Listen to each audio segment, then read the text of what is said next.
I want to talk to you guys real quick about self-control in a way that you may have not heard.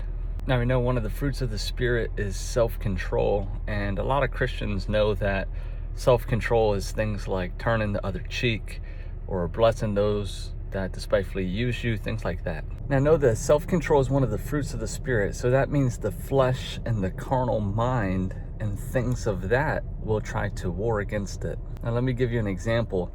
David, when he saw Uzziah touch the ark and die from the presence of God, he was afraid. So he ended up taking the ark to Obed-Edom. Hopefully I didn't butcher that.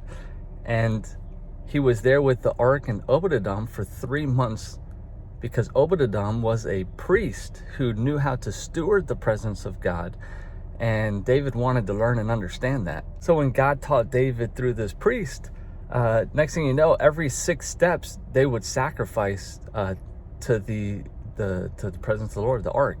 And then David danced with all his might out in public in front of people, and some people looked at him and thought he was like, oh, that's messed up, that's not right. In other words, they basically despised him. But you see, David used self-control to ignore all that flesh and all that carnal thoughts and all that stuff, and danced with all his might in front of the Lord. So don't be ashamed to dance in front of the Lord.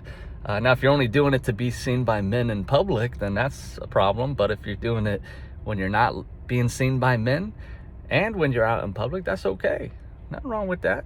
The point I'm making is don't only look at self-control in a way of being super conservative. Paul said that if he's beside himself, it's for God, so, but don't just be beside yourself in public when people can see you. Sometimes you gotta talk to them normal. But Paul, when you're alone and nobody's looking, be beside yourself. Who cares? You ever notice when you're at church and then a thought comes like, I should raise my hands and praise God. And then all of a sudden, a different thought comes like, don't do that. And it feels weird. That's the flesh trying to tell you don't raise your hands. But see, if you raise your hands when nobody's looking at home, of course, raise your hands in public too. There's nothing wrong with that, because then you're not doing it to be seen by men. You see? In other words, it takes self-control to do some of these things that people will say is not self-control. Dancing is self-control, because the flesh ain't going to want to do it to praise God. Be encouraged, use self-control, and be led by the Spirit. He'll guide you in the right way to do it, when and where and how.